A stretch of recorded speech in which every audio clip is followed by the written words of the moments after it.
And so for mine, they said ugliness. Oh, shit. They said Libra is symbolized by the scales of balance, and is ruled by Venus, the planet of love, beauty, and aesthetics. These facts conspire to make Libra hypersensitive to ugliness of any measure.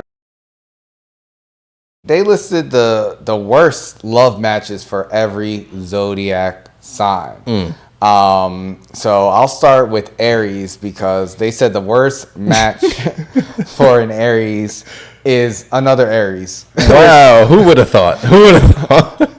I was like, oh shit, that kind of makes sense. They say Aries folk burn bright, and while this attraction may be a fulsome exercise in firepower and sport fucking, it is likely to burn out with equal brevity and intensity. Aries is a big time gladiator, action hero energy, and in this dynamic, neither party is satisfied, playing the role of sidekick, prey, or damsel. They named some examples of some famous Aries on Aries relationships. They say, what is this? While there is little flexibility in this pairing, there's a deep respect, and thus these exes stand a better chance of remaining friends and allies after the dust settles and the scorched earth ceases its smoking. When I read this, I really related to it, because I've dated a few Aries, and it's always really like exciting and energetic in the beginning, but it always burns out after 3 to 4 weeks. Usually it's me like splitting, but also it's other people too. Like, so I related to this like really strongly. Wow, that's interesting. I mean, Aries, they listed Aries that time, and then there was another one that they put Aries down for. The worst. Which was actually for me. Oh, shit. For Libras, it said, Libra is concerned with likability, decorum, and other such pleasantry that Aries folks give approximately 0 fucks about. Libra is social and Aries is primal, opposites on the zodiac wheel and in general disposition, yet Aries likes danger and Libra likes the finer things in life, making these two a perfect pair of criminal accomplices, a fact made manifest in crime spree couple Bonnie and Clyde. Wow. Yeah. But, I mean, it worked for them. Did it? Good point. Good point. Ride or die. And they died. Yeah. I found this interesting because I'm like, I feel like, sometimes having too much of the same thing doesn't work. Usually I like to be the one Aries in the situation. I'd be open to dating another Aries because I think it would be fun. And last time I went out on a date with another Aries, like they asked me like why, like what qualities in myself would I like to date, and I started naming things, and I was just like, wow, I'm great. Like I would love to date myself. So maybe I'll find my match in an Aries one day, even though they say it's the worst. I don't know.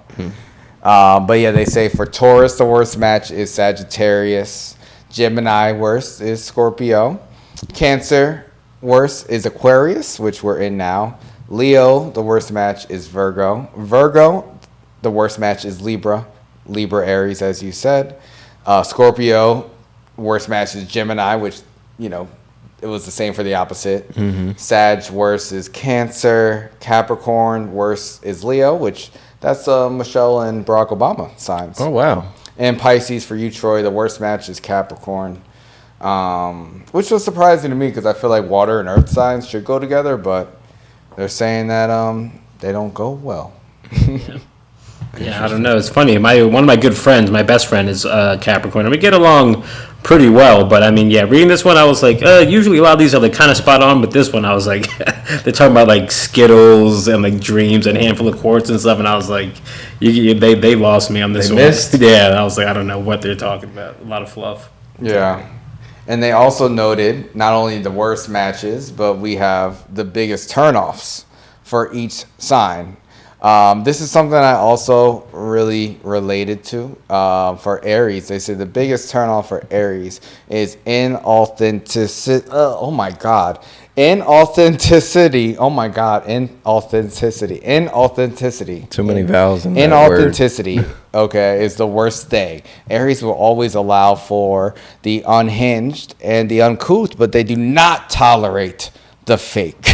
Throw up on their shoes, key their car, scream a manifesto, and their voicemail box, but don't make nice if you don't mean it, and don't be boring if you can help it. And I feel like, wow, that's totally me. I hate you fake bitches. Like, be fucking real. Like, the worst thing for me is someone who can't be themselves and can't be honest with me about their feelings. I've dated people who are really cool, and, you know, I'm like, oh, something's off about them, you know, because they're telling me everything they think I want to hear. But also, you know, complaining about things that they say they don't care about, but clearly you must care if you're complaining. So at least be fucking real. I hate fake people in general. So I was like, damn, this is me. That's funny. That's funny. What do you think about yours, Troy? This one was pretty good. It says, my ick is gaslighting. And the little article says, as immutable water and thus psychic sponges, Pisces folks are supernaturally perceptive. They can see ghosts, sense sexual tension, smell hard feelings, and read the proverbial room. They loathe when their intuition is undermined by gaslighting tactics. It confuses their sense of self, compromises their ability to respond authentically, and scrambles their Care Bear spirits. So I act like I'm a little baby, but no, I really do hate that like feeling of like, you know, I know something, I can sense it, I know it's true, and yet I have people saying, oh, that's not it, or what about this, and all this other stuff, and it just like drives me crazy because it feels like it invalidates what I know to be fact. Dang. Wow. Yeah. Gotcha. Then you would hate Joe Budden then, because he'd be gaslighting everybody. He really does. He really does.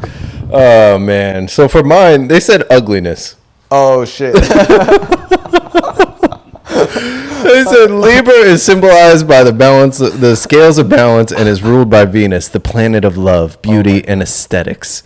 These facts conspire to make Libra hypersensitive to ugliness of any measure. Harsh words, bad manners, loud chewing, polarizing politics, dirty carpets, fluorescent lighting, unruly children with juice-ringed mouths.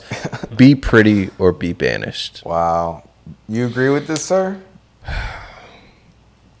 To a certain extent. To a certain extent. When they listed a couple of these things, like loud chewing and dirty carpets and unruly children, all those get on my nerves. I do not like any of those things. Like, it bothers me. That's why I don't go to the movie theater, because they always got nasty carpets. That's why I be getting mad on airplanes when there's crying kids. Like, yeah, that stuff bothers me. Ugliness. You don't fuck with it.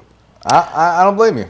My parents, they said when I was a baby, there was this coworker that my dad had at his job, and when I would go to the office, and he would be carrying me as a baby and stuff, and I would see her, I would just immediately start screaming and crying, and she was not a very, very good-looking woman. So you know, it's been with me a long time. I hope that I've grown out of that, but there are definitely Poor woman. aspects Oh my that trigger God! me. Imagine being that ugly woman and this baby. Every time they see you, they start crying. Oh my God! Yeah. Oh, that's crazy. Wow. You know, yeah. I don't mind a little bit of ugliness as long as someone's being real. So, you know, we all have our our pet faults. peeves. Yeah. I really do. As long as someone's being real, like, because the truth can be ugly. You know, I don't. Whatever. I mean, the truth doesn't bother me. I love the truth, ugly or not. But yeah. Let us know, guys. What are your turnoffs? Are you do you relate to anything that we talked about? Yeah, let us know. Subscribe on YouTube, subscribe on Spotify, follow on Instagram, Twitter, TikTok, All the apps. We're everywhere. We are everywhere.